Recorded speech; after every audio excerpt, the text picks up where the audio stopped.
Fala, campanhas! Prepare seu espírito militar. No vídeo de hoje, vamos iniciar a série Carros de Combate, falando sobre o blindado M8 Greyhound. Em 30 de julho de 1941, o Exército dos Estados Unidos emitiu um comunicado de desenvolvimento de um carro blindado destruidor de tanques.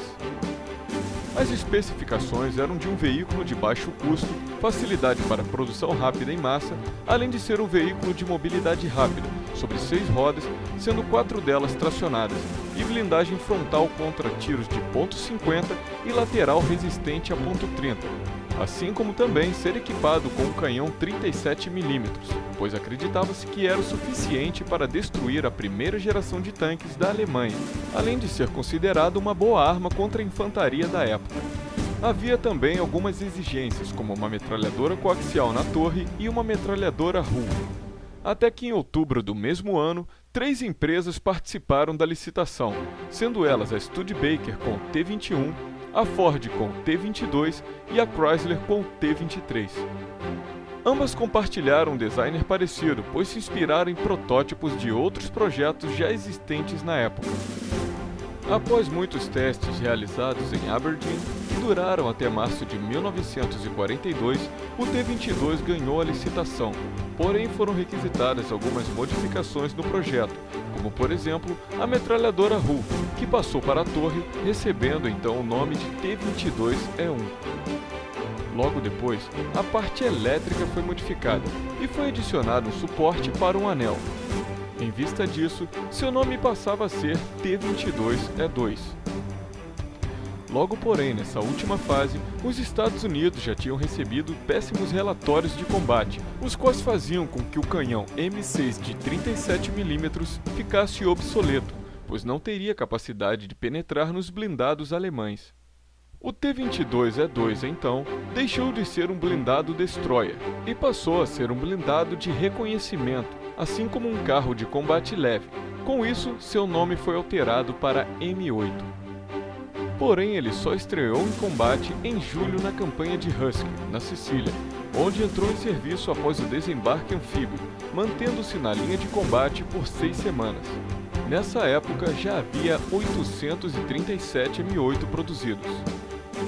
Alguns problemas, como atolamento em lama e neve, eram comuns, pois o M8, apesar de ser um veículo bem leve, media 5 metros de comprimento por 2,5 metros de largura e 2,24 metros de altura, pesando quase 8 toneladas. Apesar de suas dimensões corroborarem para um atolamento, sua tração 6x6 o ajudava a se desatolar rapidamente. Além disso, também contava com o motor da Hércules modelo JXD de 6 cilindros a gasolina, o qual foi herdado do M3 Scout Car e do caminhão Studebaker US6. Uma outra deficiência era sua blindagem no assoalho, que era sensível até sobre minas HE, pois tinha apenas 6,36 metros.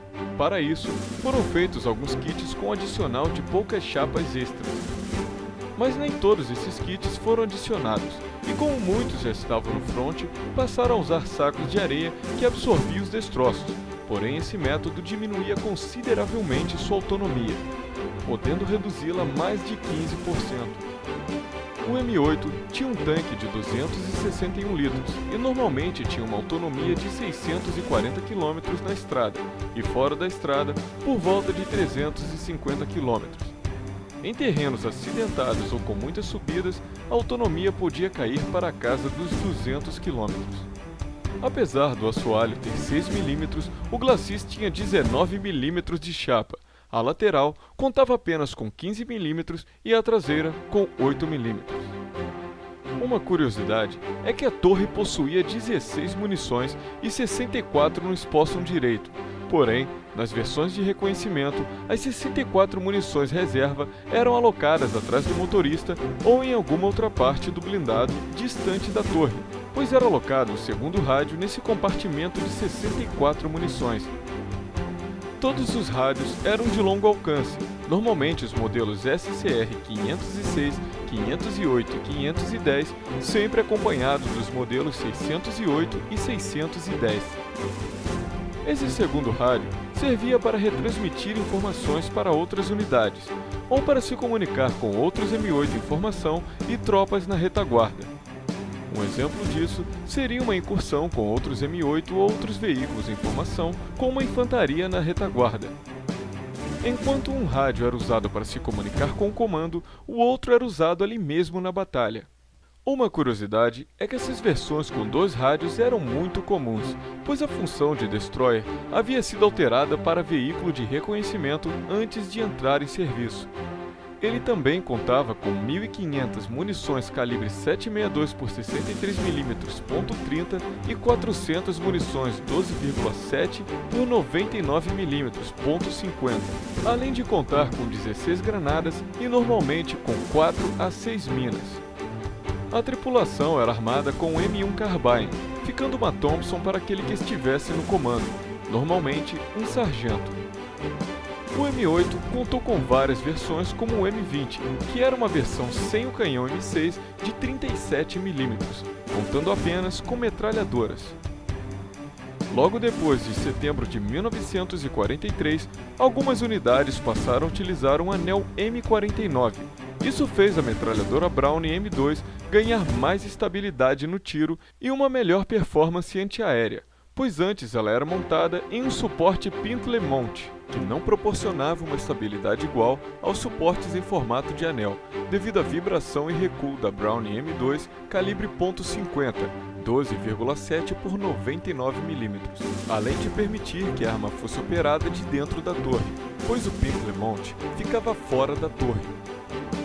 Apesar de sua função destroyer ser alterada, o M8 foi muito utilizado como apoio improvisado à infantaria, pois além de sua mobilidade, era um veículo bem silencioso, sendo apelidado de Fantasma de Patton, pois quando os alemães se davam conta, ele já estava muito próximo. Isso porque o M8 contava com um motor a gasolina que por sua natureza é bem mais silencioso do que os motores a diesel. Muitos componentes também foram preparados para serem menos barulhentos, como o caso da ventoinha dupla, para dimensionar bem o sistema de arrefecimento, pois elas trabalhavam de acordo com o giro do motor, geralmente em torno de 2.800 a 3.000 RPM. Porém, não era um carro de combate ideal. Inclusive, um M8 do 42º Esquadrão de Cavalaria, área de Lunéville, foi capturado pelos alemães em julho de 1944 e recebeu o nome de Panzersportwagen Ford M8. Sua blindagem era facilmente penetrada pela arma de 20mm do SDK-FZ. Isso fez com que os americanos utilizassem o M8 no Pacífico, nas Filipinas e em Okinawa em 1944. Lá o M8 foi um glorioso caçador de tanques, pois os blindados japoneses eram vulneráveis ao canhão de 37mm. Apesar disso, muitos foram usados na França, pois ela recebeu muitos através do Lend-Lease, juntamente com os britânicos, que no início se recusaram, mas depois deram o nome de Greyhound, fazendo referência a uma raça canina conhecida por atingir grandes velocidades, pois o M8 podia chegar à incrível velocidade de 90 km por hora. Esse nome ficou famoso após a guerra, pois antes raramente era mencionado, a não ser pelos britânicos. O Lend-Lease foi então um acordo entre vários países, no qual o Brasil esteve, e graças a ele recebemos 15 M8 durante a guerra e 180 após a guerra, sendo que um foi utilizado para treinamento e um deles mal estreou na guerra e já foi alvejado por um disparo de bazuca alemã, mas graças a Deus nossos heróis brasileiros se salvaram. O M8 fez parte da primeira DEI, primeira Divisão de Infantaria Expedicionária, que recebeu combatentes do 3º Esquadrão de Reconhecimento e Descoberta, e foi nada mais nada menos que um esquadrão criado para compor a FEB, a partir de uma divisão do 2º Regimento Motomecanizado, localizado na Vila Militar, no Rio de Janeiro, onde hoje encontra-se o 15º Regimento de Cavalaria Mecanizado. Essa divisão do 2º Regimento se deu pelo fato de o Brasil não contar com um esquadrão de reconhecimento e descoberta. Esse é mais um tema que poderá ser abordado aqui no canal, então deixem nos comentários se vocês querem que nós falemos sobre esse tema. As unidades brasileiras de M8 receberam a numeração 510, ficando conhecidos como o primeiro esquadrão de reconhecimento e descoberta. Além do número 510, os M8 brasileiros utilizavam o símbolo do Cruzeiro do Sul. Uma curiosidade é que os M8 já estavam na Itália. Os combatentes brasileiros e de outras nações tiveram uma semana para se familiarizar com o blindado, e os heróis brasileiros estrearam com ele na guerra em 12 de setembro de 1944, onde se dividiram em duas patrulhas, uma em Manacuicole Chiese Massarosa e outra em San Pietro. Já a última se deu no eixo de Gênova, La Spezia, em 12 de maio de 1945, onde as tropas deixaram todo o material de guerra com os norte-americanos, até que logo depois de um processo administrativo foram enviados da Itália ao Brasil. O mesmo se procedeu com as outras nações. O M8 chegou ao Brasil com muito boa fama e glória, já que as unidades brasileiras foram muito bem reconhecidas e elogiadas, pois tiveram grande participação nas batalhas, as quais levaram a 140ª Divisão Alemã a se render. Após a guerra, o M8 foi muito utilizado aqui no Brasil, até que a Engesa, junto com o IME, Instituto Militar de Engenharia, produziram o EE-9 Cascavel e EE-11 Uruto, baseados no M8. E se você quiser saber mais sobre esses veículos, deixe seu comentário, se inscreva, ative o sininho e segure o like no gatilho das metralhadoras M2 e M1919 do M8, pois em breve elas terão um vídeo. A França foi uma das que mais utilizou o M8, ficando atrás apenas dos Estados Unidos. Porém, a Legião Estrangeira Francesa na Guerra da Argélia foi substituída pelo Panhard EBR logo depois.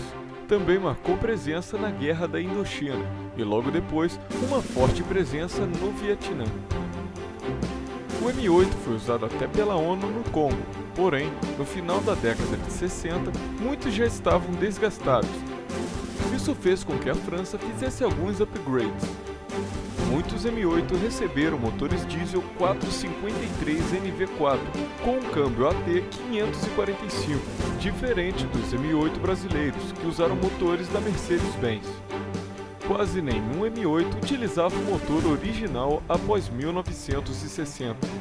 Por incrível que pareça, alguns países o utilizam até hoje, como é o caso de alguns no continente africano.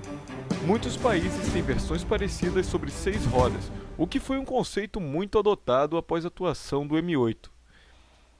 E para finalizar com chave de ouro, não poderíamos deixar de falar sobre uma famosa história que aconteceu em 18 de dezembro de 1944, onde um M8 destruiu um Tiger na Batalha de Santa Vif, Bélgica, após disparar 3 vezes contra a blindagem traseira. Se esse vídeo tiver muitos comentários e curtidas, em breve faremos um vídeo sobre essa história. E finalizamos esse vídeo deixando um abraço para o nosso amigo Gabriel Pereira, paraquedista audaz do Rio de Janeiro, que é um inscrito assíduo do nosso canal. Até a próxima! O espírito militar espera por você.